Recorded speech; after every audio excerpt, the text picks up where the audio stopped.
तो चलिए हम लोग अब RRB NTPC under graduate level में चेक करते हैं कि कितनी वैकेंसी जोन वाइज है और क्या स्थिति बनती है हम लोगों के लिए और कहां कहां से बच्चे जो है फॉर्म भरेंगे। ये जोन के लिए सबसे पहले मैं देखिए अहमदाबाद में जो है 58 सीट है अनरिजर्व की।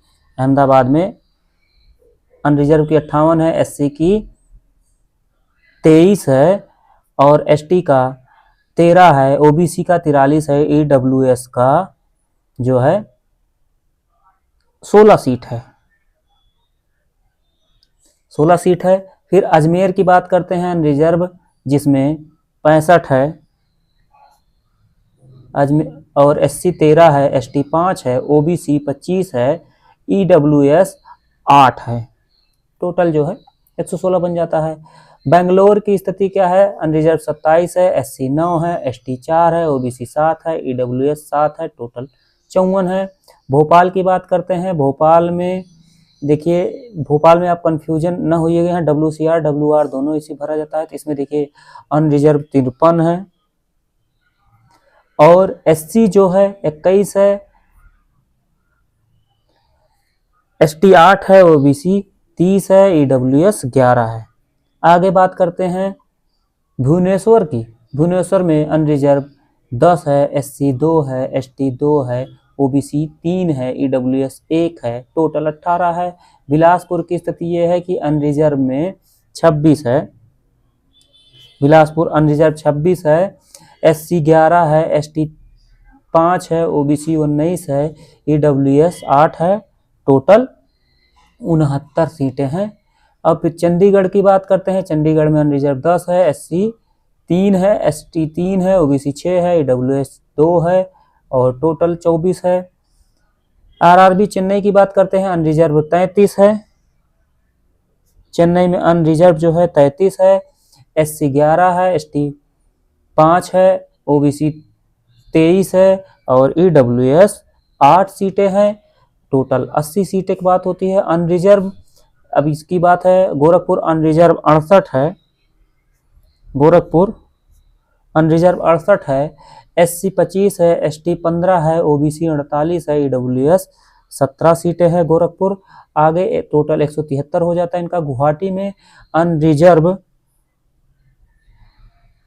की अगर हम बात करें तो गुवाहाटी में 57 है और एससी 21 है, एसटी 8 है, ओबीसी 36 है, ईडब्ल्यूएस 13 है। टोटल इनके पास 135 सीटें हैं। और आरआरबी जम्मू श्रीनगर की बात करते हैं। जम्मू श्रीनगर की तो यहाँ पे अनरिजर्व 58 है, एससी 21 है, एसटी 13 है और ओबीसी 34 है, ईडब्ल्यूएस 11 है। फिर आगे कोलकाता की बात करते हैं तो कोलकाता में अनरिजर्व 215 है,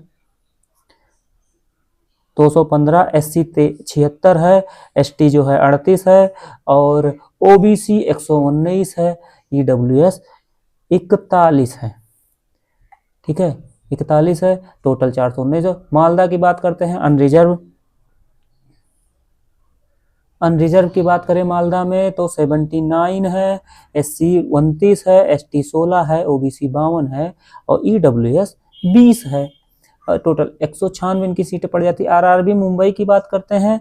मुंबई में क्या होगा कि अगर आप ध्यान देंगे अनरिजर्व 190 है, एससी 72 है, एसटी 39 है और ओबीसी 140 है, ईडब्ल्यूएस 53 है।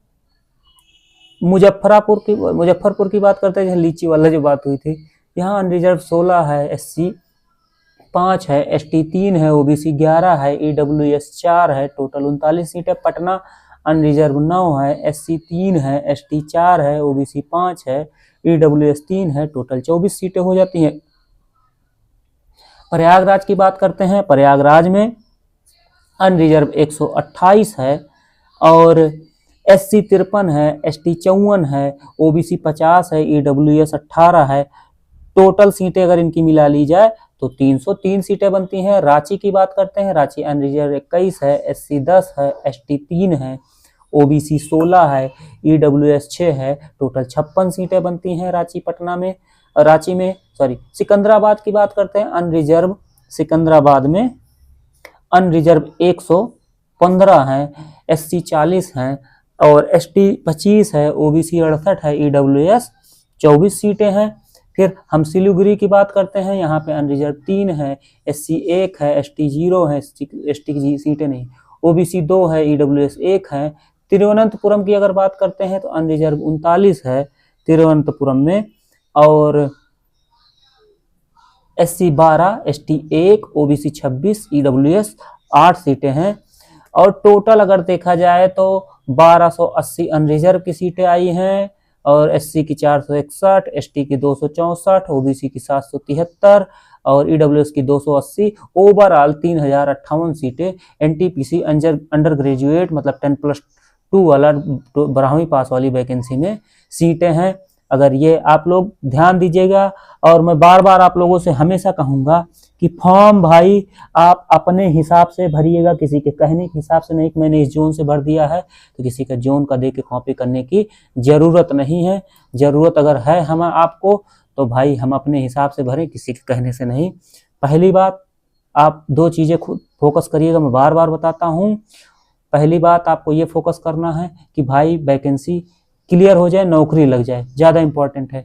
दूसरी बात, तब हमारी दूसरी प्रायोरिटी होगी कि कोशिश करें नज़दीक हो घर के, क्योंकि नहीं तो फिर आना जाना खर्चा हो जाएगा, वही कोई मतलब नहीं निकलता। तो लेकिन पहला प्रायोरिटी नौकरी लगना ही होना चाहिए। तो बस मेरा यही राय था आप लोगों से दोस्तों। धन्यवाद। अगले वीडियो में मिलता हूँ, इसी तरह का मैं एनालिसिस लाता रहूँगा। Bye bye.